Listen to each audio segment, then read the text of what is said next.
Hello, in this video, we're going to show you how to easily record receivables and payables in the ProLedger software. Now, there's many cases where you want to make an entry, but either the bill isn't due yet and you're going to pay it in the future, or you're going to receive income, but perhaps not yet. But you've already billed out for it, or you're expecting the money to come in, but you still want to make the entry in advance, which is a really good idea. And it also serves as a reminder and a memo to you as to what's to be expected. So how do you do that? Well, let's try showing you a couple examples.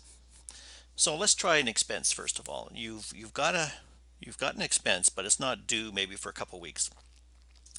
So what we're going to do is we're going to put the due date on the expense. Let's say it's the 15th of December. And we haven't paid it yet. So we're going to make this a payable. And let's say it could be personal or business. Let's say it's business. And let's say it's an automotive repair, or, well, let's say it's a cell phone bill. And you can make a little note. It's a monthly cell bill. And we think it's going to be about $95. And there's going to be a tax on it. And there's no receipt yet, so we don't have to worry about that. And now we submit it.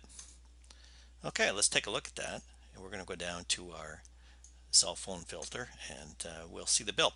Now you see how the program, what it did, it actually highlighted it in color, so that when you're scrolling through your bills, and let's say you're looking at everything for December, because this is a December entry, and we're just going to turn off the filter here and just show December.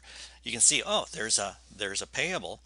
And if you sort this by date, you can easily see when that payable is coming up. And when you make the payment, you can then just open that up, and instead of it being a payable, let's say you used your Visa card to pay it, just change it to Visa, and it's done. Now, one thing I'm going to note here, when it's a payable, let's go back to payable for a second. We're going to just put that cell phone back in there. Okay. When it's a payable, and you look at the report on cell phone, it's blank. So just keep in mind that when you have a payable, the program will not pick it up as an expense on the report because it hasn't been paid yet. If you want it to show up on the report, then don't record it as a payable.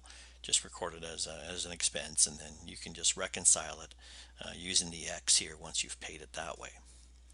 All right, one more entry, and let's say it's a receivable. So let's say you're expecting money on the 18th of December, and it's going to be receivable.